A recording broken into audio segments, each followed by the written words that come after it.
Kekayaan hasil laut Indonesia tidak diragukan lagi. Ayo semangat, Pak! Sebagai salah satu pemasok ikan terbesar di dunia, nilai perdagangan dari sektor perikanan mencapai ratusan triliun rupiah.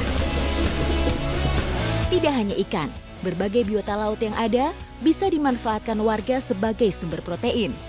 Jejak petualang kali ini akan mengikuti kearifan lokal saat berburu berbagai binatang laut.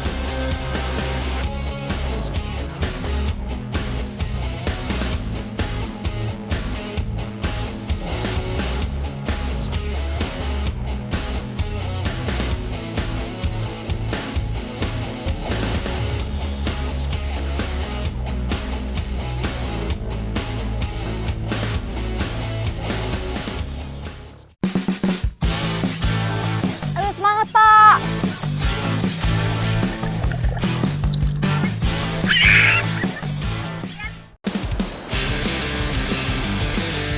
Petualangan kali ini berada di Tanah Bojo, tepatnya di pesisir Bima. Kekayaan bawah laut Indonesia ini memang gak ada habisnya kalau diekspor, termasuk juga di Bima. Dan kali ini saya akan mengikuti kegiatan masyarakat, yaitu menggawi kidi. Seperti apa?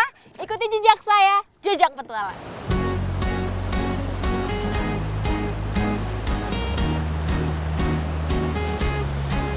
Di sini titik di mana kita kira-kira akan menemukan kidi. Nah, biasanya mereka itu bersembunyi di lubang-lubang karang. Makanya ini di bawah saya sudah banyak karang dan kita akan coba observasi dari sini.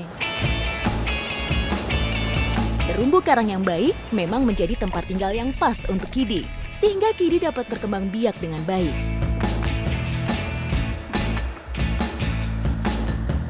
Lihat tuh, Pak Imeng di sebelah sana sudah mengenakan kacamata snorkel dan mulai lihat-lihat dari sini.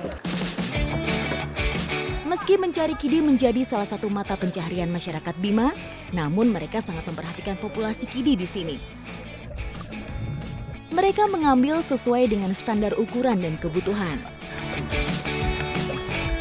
Tuh sekarang lagi tarik-menarik nih sama kidinya. Ayo semangat, Pak!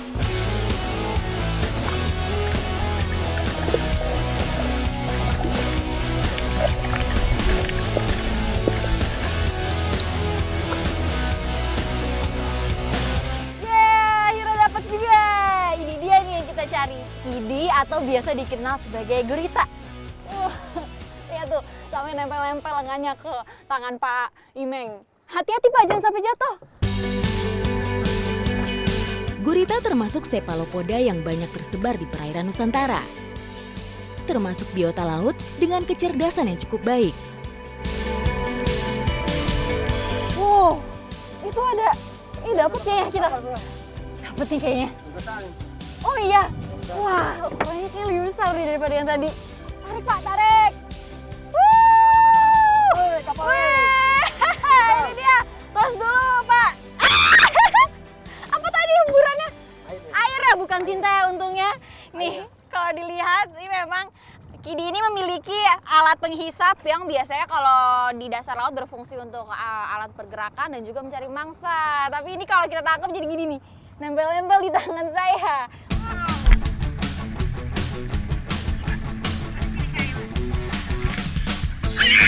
Gurita memiliki tubuh yang sangat fleksibel dan lengannya memiliki struktur hidrostrat muskuler yang terdiri dari lapisan otot tanpa tulang. Lihat nih, sebagai bentuk pertahanannya, kidi ini memang biasanya menghemburkan tinta kalau ia merasa terancam. Nih, tangan saya dan tangan Pak Zudun sudah penuh tinta. Ini dia nih, bagian dari tantangan menangkap kidi. Dalam mencari kidi, dibutuhkan alat khusus yang dapat memancing gurita keluar dari persembunyiannya. Masyarakat di sini memodifikasi alat pancing khusus untuk mencari kidi. Ya, alat yang kita gunakan untuk menangkap kidi tadi namanya adalah keu. Jadi keu ini terdiri dari 8 mata kail dan juga 5 potongan sendok yang berfungsi untuk memantulkan cahaya sehingga ketika didekatkan kepada kidi, ia akan merasa terancam dan karena ia merupakan hewan yang teritorial akan menyerang.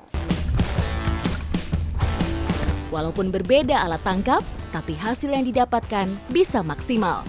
Usaha kami yang tidak membutuhkan waktu lama membuahkan hasil yang luar biasa.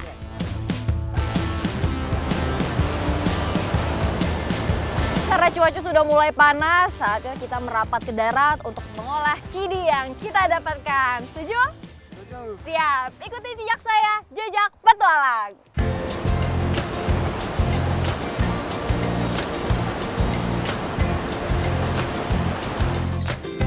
Setiap ke daerah baru pasti saya selalu antusias nih buat cari tahu kuliner khasnya tuh apa sih. Nah, kali ini kita mau buat yang namanya kidi saronco, di mana bahan utamanya selain gurita yang kita tangkap, ada juga buah mangga muda.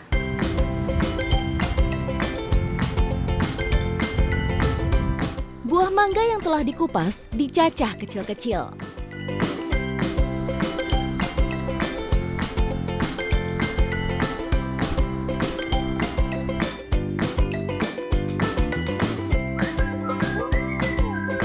Mangga ini sebenarnya difungsikan untuk memberi rasa asam ke kuahnya nanti. Jadi saya udah bisa ngebayangin tinta-tinta gurita campur kuah asam mangga.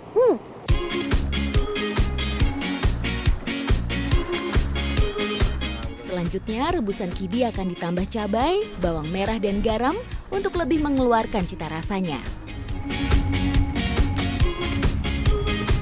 Ini sudah matang? Udah siap nih disantap rame-rame.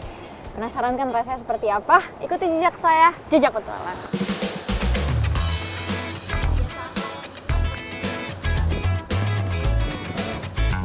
Langsung dicobain, Mbak. Langsung aja saya makan ya, Pak.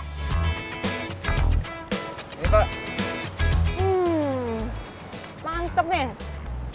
Saya bisa ngerasain perpaduan antara tinta dan juga mangganya, ini ada asam-asamnya. Begitu tekstur dari guritanya. Gimana Pak rasanya? Mantap? Nah. Tidak heran gurita sangat diminati banyak orang karena memiliki kandungan kalori dan lemak yang rendah, sumber vitamin dan mineral, serta mengandung taurin yang baik untuk jantung. Ini kayak biar makin enak, saya tambahin kuahnya kali ya.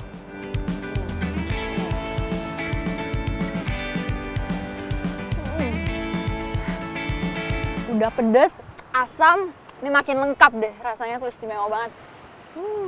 Mantep Pak.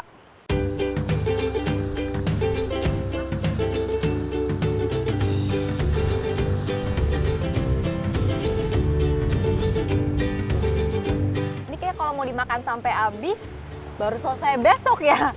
Dari tadi kunyahannya nggak selesai-selesai, tapi berkesan sekali nih pengalaman saya hari ini di Bima, mulai dari nggawi, mencari kidi, sampai sekarang ditutup dengan ngacaru, di mana dalam bahasa Bima artinya adalah rame-rame kita makan makanan enak. Dan memang ini penutup kita hari ini membuat hari saya di Bima ini makin istimewa. Ikuti jejak saya, jejak petualang.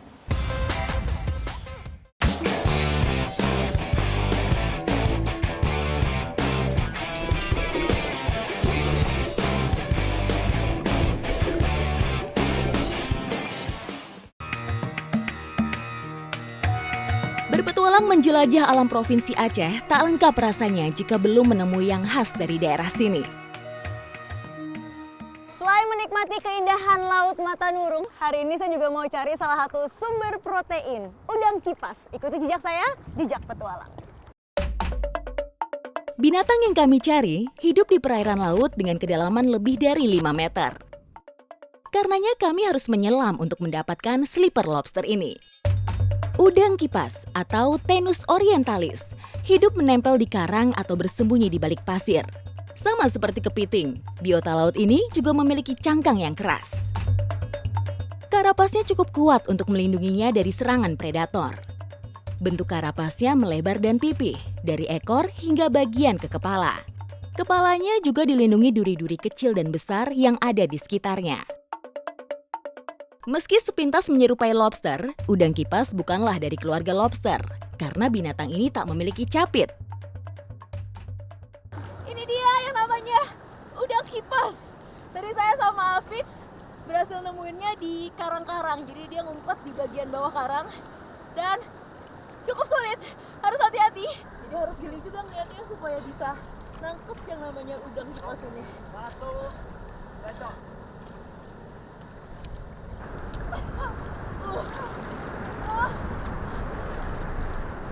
Rezeki hari ini semakin sore, air semakin pasang, justru kita dapat udang kipasnya. Asik! Masing-masing udah dapat satu, Hafiz dapat satu, Rizka dapat satu, Randy dapat satu, dan semuanya rata-rata ukurannya sama karena kita semua dapatnya di bawah karang. Nah, habis ini karena hari sudah semakin sore, ombak juga udah makin besar, harus segera merapat ke pantai, terus kita masak udang kipasnya. Ikuti jejak saya, jejak petualang.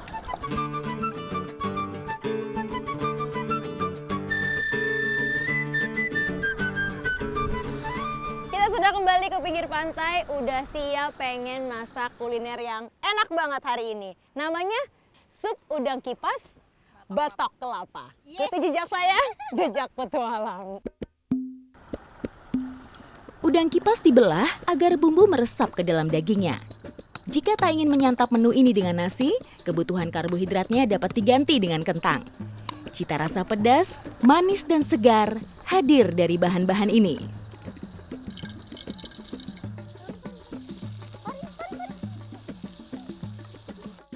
Nah, ini dia bagian yang paling spesial. Kuahnya pakai air kelapa. Jadi dia nambah rasa manis alami langsung dari kelapanya. Tak sampai 10 menit, kuah pun mendidih dan udang kipas siap dimasak. Agar kandungan nutrisi dalam sayuran tidak rusak atau hilang, sebaiknya sayuran dimasukkan dalam urutan terakhir. Sedikit potongan jahe dapat mengurangi aroma amis pada masakan.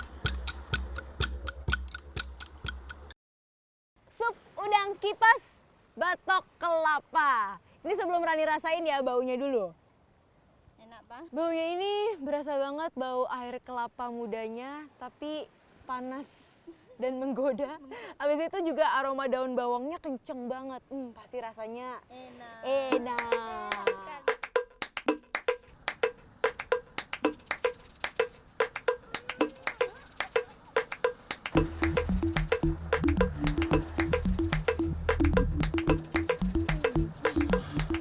Ini adalah seafood terenak yang pernah saya makan. Jadi daging udang kipasnya ini bener-bener manis. Terus tadi kita kan rebusnya cukup lama ya pakai air kelapa. Ada rasa air kelapanya juga kental banget di sini.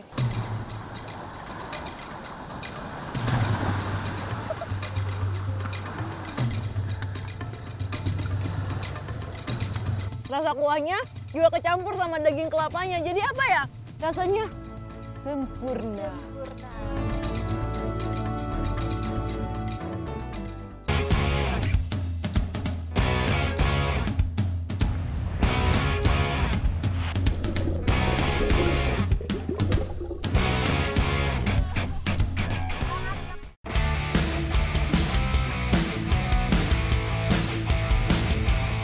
Perburuan sumber protein non-ikan berlanjut ke ujung barat Indonesia. Pulau Banyak merupakan wilayah gugusan kepulauan di wilayah Kabupaten Aceh Singkil. Mencari biota laut udah menjadi kebiasaan warga Pulau Banyak. Dan sekarang kita mau ke dasar laut, mau cari salah satu biota laut yang ada di karang-karang. Ikuti jejak saya, jejak petualang.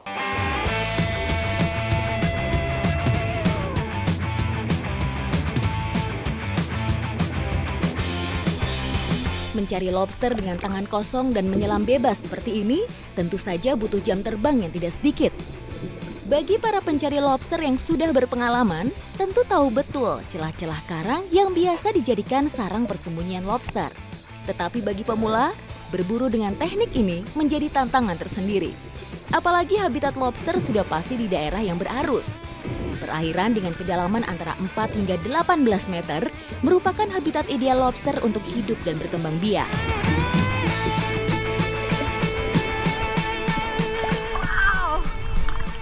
Wow, besar. Saya kok belum dapet ya, Pak? Gak hafal sama lokasinya. Selain terumbu karang yang sehat dan pengalaman, tingkat kejernihan air juga memegang peranan penting. Semakin jernih air, semakin mudah mencari keberadaan biota berkaki 8 tersebut.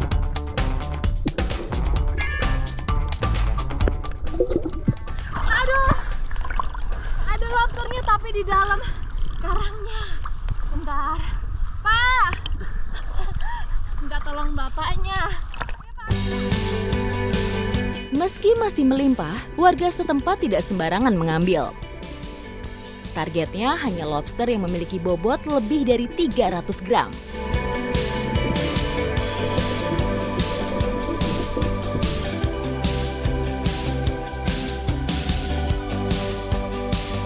Wow, dapat! Pak, dapat, Pak! Wow, akhirnya dapat juga. Lobster tangkapan kali ini adalah jenis lobster bambu. Disebut lobster bambu karena cangkangnya yang berwarna hijau seperti bambu. Karena adanya di dasar laut, jadinya harus berusaha ke bawah. Terus kita lagi beruntung banget karena ini lagi musim angin barat. Musim, cuaca, habitat, dan arus kali ini benar-benar berpihak kepada kami.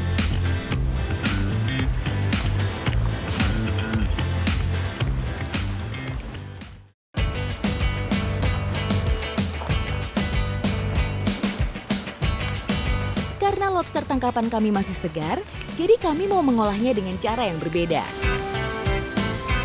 Habis tangkap lobster paling enak langsung diolah karena lobsternya itu masih seger banget. Dan sekarang kita mau ngolah dengan cara yang tradisional, yaitu bakar pasir. Namanya cuaca dingin, nggak ada yang tahu.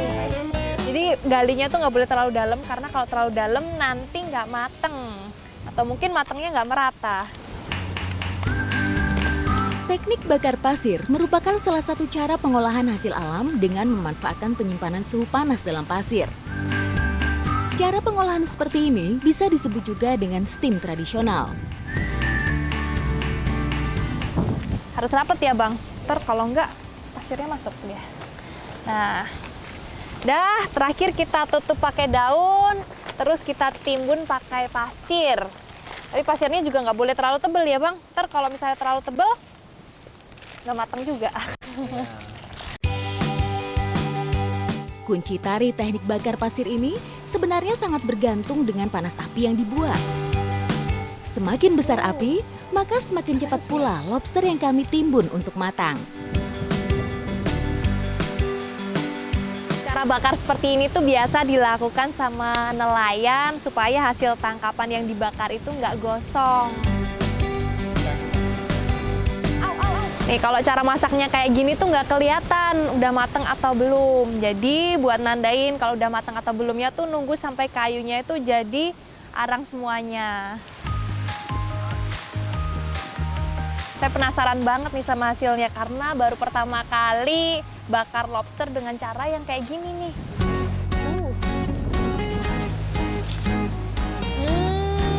Ternyata memang nggak salah mengolah lobster dengan cara bakar timbun pasir. Bagian gosong cuma terletak di bagian cangkang kerasnya. Sementara bagian daging benar-benar bersih dan matang sempurna. Lama banget. Manis, terus dagingnya juga kenyal karena masih fresh banget. Dan walaupun nggak pakai bumbu-bumbu, rasanya tuh istimewa. Di balik rasa dagingnya yang manis, daging lobster kaya akan omega 3 yang mampu menetralisir kolesterol jahat dalam darah kita. Zat besi, fosfor, dan magnesium di dalamnya juga sangat bagus untuk menjaga kepadatan dan kesehatan tulang. Nih, kalau lautnya bersih, terjaga, maka alam juga akan memberikan yang terbaik buat kita. Kayak ini nih contohnya. Ikuti jejak saya, jejak petualang.